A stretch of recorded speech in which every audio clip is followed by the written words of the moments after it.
Argentina Juvenal vient de s'installer à Quilamba, dans la banlieue de la capitale angolaise Luanda. Dans cette toute nouvelle ville construite par les Chinois, il y a de l'eau courante, de l'électricité et de la place pour que ses enfants jouent. C'est mieux ici que là où j'habitais avant. C'est mieux approvisionné et c'est bien plus calme. J'étais vraiment heureuse de m'installer ici. C'est très bien. Ça me plaît beaucoup, même si c'est très cher. Argentina n'aurait pas eu les moyens de vivre ici si l'employeur de son mari ne payait pas le loyer.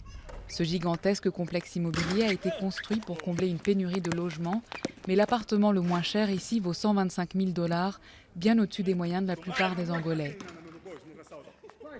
Quilamba est encore largement vide, un an après la mise en vente de ses premiers 2800 appartements. L'Angola est riche en pétrole, mais les 2/3 de sa population vit avec moins de 2 $ par jour. Beaucoup vivent dans les bidonvilles de Luanda, apparus pendant la guerre civile. Si la population angolaise n'a pas beaucoup profité de Quilamba, il en va autrement pour la société de construction chinoise CITIC.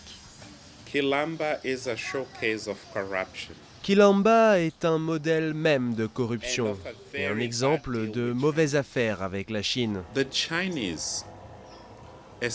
Les Chinois ont plus ou moins pris le contrôle de l'Angola et ils exploitent ce pays autant qu'ils peuvent.